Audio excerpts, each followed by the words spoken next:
My guy. Now what we not finna do is play with God's word. Now if God said he laid the earth on its foundations and put a firmament over us, then that's exactly what he did. See, in the Bible, God told Isaiah the difference between a ball and a circle. God knew exactly what wordplay he was using in the Bible to describe the earth. In the Bible, God also speaks about the four corners of the earth. A ball does not have corners, but a flat surface do. Now, when I say four corners of the earth, this is what I mean. The same way that man made a compass, a circle compass, and put north, east, south, and west, I'm speaking of exactly that. God also says in the Bible that he set a compass upon the face of the earth. Now, remember when I said that God made the earth as a compass? Okay, so let's talk about it. Now, the compass only recognizes north. North always points towards the center. Hint, the North Pole.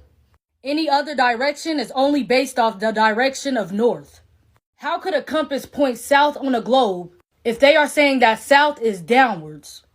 East and west are curved lines that constantly readjust to align with north. So y'all question is, how come when I'm flying in a plane, I end up in the same place I came from? Well, that only happens with east and west. So if you say that you circled the whole world and ended up in the same place, that's because you were going east and west. But let me tell you something, traveling south is a whole different ballgame.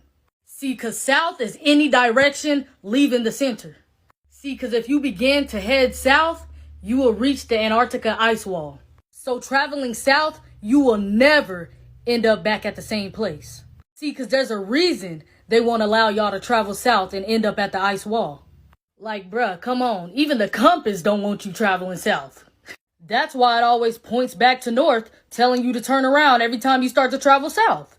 See, because if you decide to keep going and get past that ice wall, you will realize there is in fact a firmament over us, keeping anyone from leaving this earth.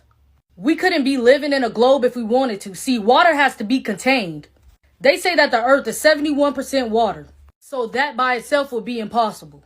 And I know y'all probably be wondering, where do rainbows come from? Now, scientists will tell you they self, to make a rainbow, you need water, light, and a mirror. See, when God said he created the firmament, he spreaded it out like a molten looking glass. See, them big rainbows that you see is proof that we live underneath the firmament. It's the sunlight reflecting off of the firmament to remind us of his promise to never flood the earth again. See, God said he set the earth on its foundations so that it should never be moved. But scientists are saying that we are spinning and moving 1,040 miles per hour. And in 1927, we had no idea what the earth looked like, but created this picture. Now, all of a sudden, in 1997, they go see the earth and it looked exactly like that picture? No. Now, do y'all know who this man is? Probably not. But this is Richard E. Byrd. He was one of the first to discover Antarctica in 1928. See, he found evidence of the flat earth with the firmament over us. Even in his diaries and writings, he said it. See, he traveled all the way to the four corners of the earth. See, and when he found this discovery, what did our government do? They all went down to Antarctica 3 years later to claim a piece of it and to keep the truth hidden from us. That's why the Antarctica ice wall today is just like Area 51. Nobody could go there. Why is that? Are they hiding the truth? See, because that's what it seems like. Because that's what it is. See, and they just keep telling y'all all these lies and y'all just get brainwashed by it. They tell y'all they fly to the moon. See, because my question is, how you gonna fly to the moon when God said he made two great lights, the greater light to rule the day and the lesser light to rule the night? Meaning that the moon and the sun ain't even solid objects. They're luminary. You can't just go up there and land on it. Like, come on, bro. Everybody know that landing was fake. The flag up there waving. You could see a shadow on the moon. Y'all talking about the stars is outer space. But in the videos and in the pictures, there's no stars in space. See, because y'all gonna have to do more than that to convince me. Because in Romans 3 and 4, God said, let Yah be the truth and every man a liar. But I know y'all gonna ask me, Anaya, how do sunsets work if the earth is flat? See, in Job 9 and 7, God says, who commands the sun and it does not rise? See, on y'all's globe Earth, y'all believe that the sun is setting and rising, but in reality, it's all just about perspective. For example, have y'all ever heard of a vanishing point? See, because in reality, the sun and the moon are not setting and rising. They are rotating.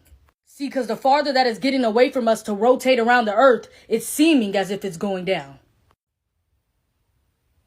And the closer that is getting from making its way back around to us, it seems as if it's rising.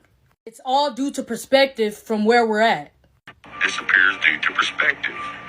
And here's another example. The line is tied perfectly even across the counter, and the bottles are sitting level on the countertop. Now let's look at it from the counterpoint view. Okay, so y'all like, yeah, nah, I mean, that sound good.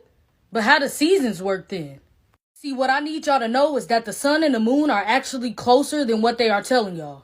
The sun and the moon are inside the firmament with us. See, electromagnetism actually perfectly explains how the sun and the moon rotates on Earth. See, the sun and the moon are not rock or gas, they're light sources. Now, these light sources are in the shape of a disc that rotate the Earth like a clock, but in a coil-like spiral, dictating the seasons and the climate as it goes. See, now when the sun is beyond the equator ring, the northern hemisphere experiences summer, and the southern hemisphere experiences winter. Inversely, when below the equator ring, the southern hemisphere will experience summer, and the northern hemisphere will experience winter. They got y'all thinking that there's life beyond the earth. There is no space. There is no other planets out there. God says he sits at the top of the firmament. Those planets that y'all are seeing in those telescopes, those are called wandering stars. All of these are light sources. They are not solid objects. Alright, Anais, so how does a solar eclipse work on a flat earth? And why can't we see stars during an eclipse of the sun and the moon? See, God says in eclipses the sun will be turned to darkness and the moon to blood before the coming of the great and glorious days of the Lord. As so, see, a solar eclipse happens when the sun and the moon decides to rotate over each other.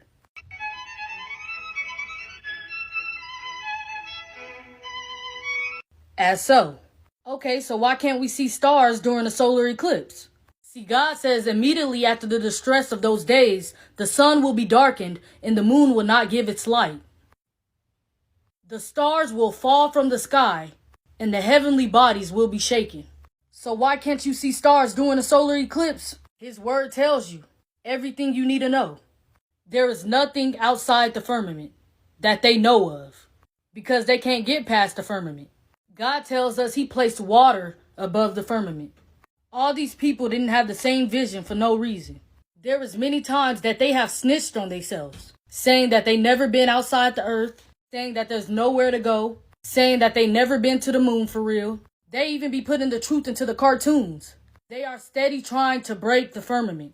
They trying to nuke the firmament, sending rockets up there to break the firmament. They trying everything in their power. And as a matter of fact, my next video, I'm going to be showing y'all videos of them really saying they ain't never been to the moon. I'm going to be showing y'all videos of them trying to nuke the firmament, them trying to send rockets to the firmament, and even putting hidden truth into these cartoons and movies. These people know exactly what they are doing, and they know exactly what the firmament is. I'm telling y'all, that's exactly the reason why we can't go to the Antarctica ice wall. You can't fly over it. You can't do nothing. They don't want you seeing nothing, knowing nothing.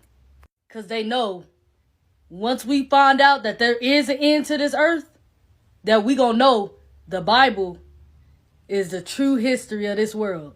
And I want y'all to know that there is no other planets outside of this firmament. When God said he created the earth, I'm pretty sure he would have said, I created Saturn, Mars, Neptune, and Venus. He calls those wandering stars. And I want to tell y'all so bad what stars are, but y'all can just see it in the next video because I don't have time to actually explain it right now because I only have 10 minutes on TikTok. But when I tell y'all the truth about stars, it's going to blow y'all mind. See, because what I want y'all to know is back in the day in them old Bibles, before all the wordings was getting changed into their own interpretation, in 2 Samuel 11:11, it said that the earth was flat.